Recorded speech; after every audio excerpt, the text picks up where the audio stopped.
Imagine with me for a second. You're in the final 5 minutes of your race. You sneak a peek at your competitors, holding steady with you stroke for stroke. The crowd is roaring. Your lungs are burning. Every part of your body is screaming at you to stop. But your mind is locked in on that wall. You see it. You feel it. You're almost there.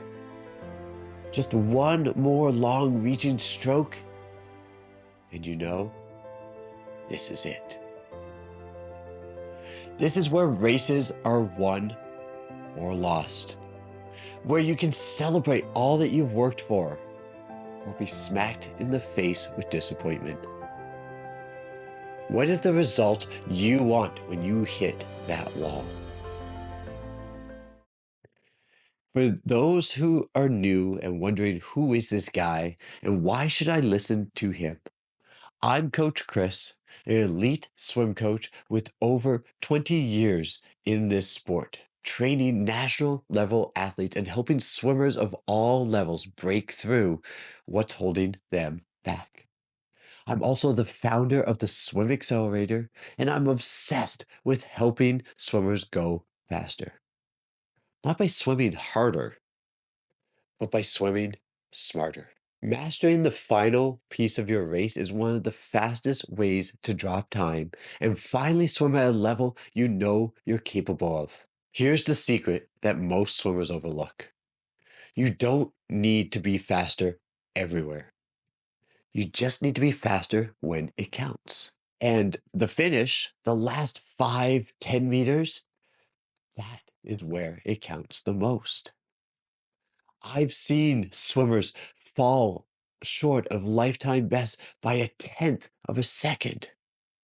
Not because they weren't fit enough, not because they weren't tall enough, but because they lifted their head too early, because they coasted into the wall, because they let up when they were 98% there. What if you trained the finish as its own weapon? What if you knew how to get that hand on the wall faster than anyone else in the pool? Wouldn't you take that advantage? So let's break it down and see how we can make this our secret weapon today. The number one way to really emphasize a great finish is to keep your head down. The moment you lift your head even slightly, your hips drop, your momentum breaks, your speed dies. The best finishers, they keep that head glued down in those final 5 to 10 meters. No breath, no hesitations, just pure drive. At the end of the race, your legs are starting to feel heavy. You need to drive that kick. Power your flutter kick like it is a motorboat engine. Short, fast, furious. Your arms are holding on. Your legs are bringing it home. And finally, accelerate through the wall. Don't just try to touch it. Try to touch on the other side of it. Don't coast into that wall. Don't reach, drive, surge, smash that wall with intention. I always call this the Olympian finish. Long, stretched out, and driven with force. In fact, there was a guy I used to swim with when I was 13, 14, who was so good at this that unfortunately one time he smashed through that wall so hard, he actually broke a finger. But boy, did he win his race and get his best time. To him, that was worth it. Now, I don't expect you to go and break your fingers in order to get your hand on that wall. But you need to have that drive. You need to accelerate through. So, how do we make this happen? How do we practice this in our training? Here are a few drills that I use with my top swimmers that you can try today. We work on the no breath finish sets. 25s or even 50s with a no breath zone from the flags in. Getting comfortable with that huge discomfort.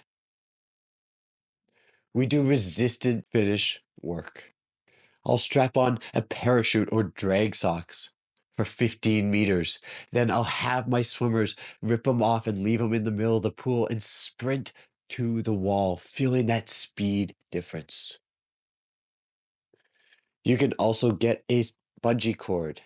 Have your swimmers pull it safely down the pool and then jump in and you pull them back. Or if it has enough pull itself, let momentum do the work.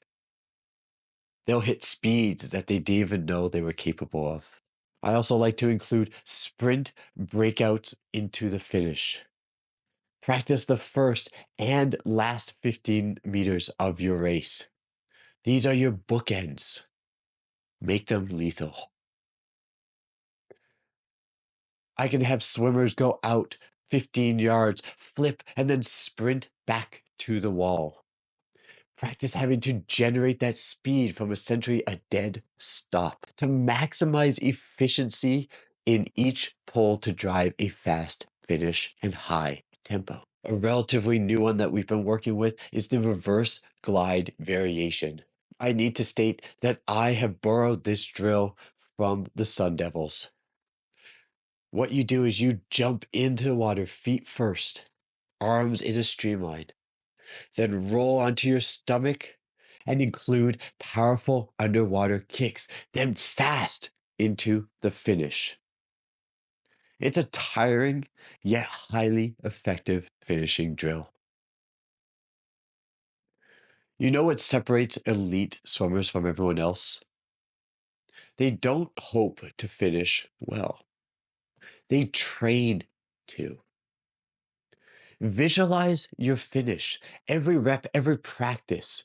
Feel the surge. See the wall rushing towards you.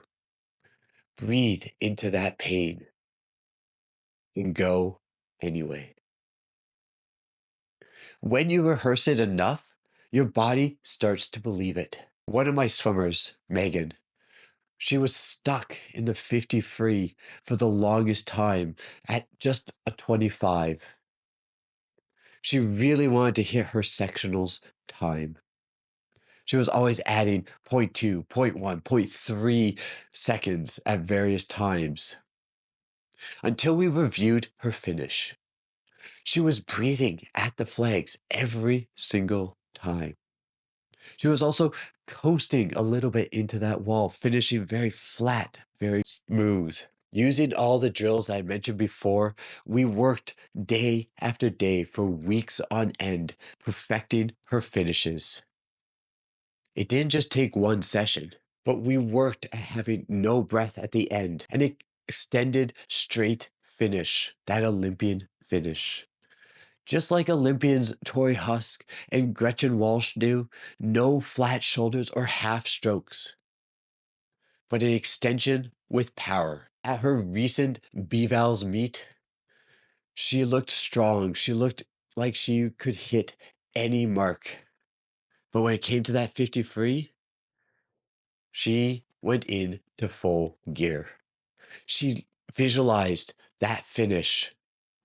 She did everything we had worked on. That head was down those last 10 meters, and she pounded her way in and through that wall. Not only did she reach a personal best by going into the 24s, but she also made her sectional time. Her first one ever. The smile and surprise and just pure satisfaction on her face was worth every rep. That's the power of precision. If you're stuck, if you're tired of being so close, then maybe it's not the whole race that needs work. Maybe it's just the finish. Inside the Swim Accelerator, we break down these details and build you back up, piece by piece, with video feedback, elite technique sessions, and supportive crew of swimmers all chasing greatness. So if you're ready to finish strong in your races and in your mindset, come join us. Because it's not always about being faster everywhere. Sometimes it's just about not giving anything away at the end. But if you feel like you need extra work in other parts of your stroke, maybe this is the video you need to watch next.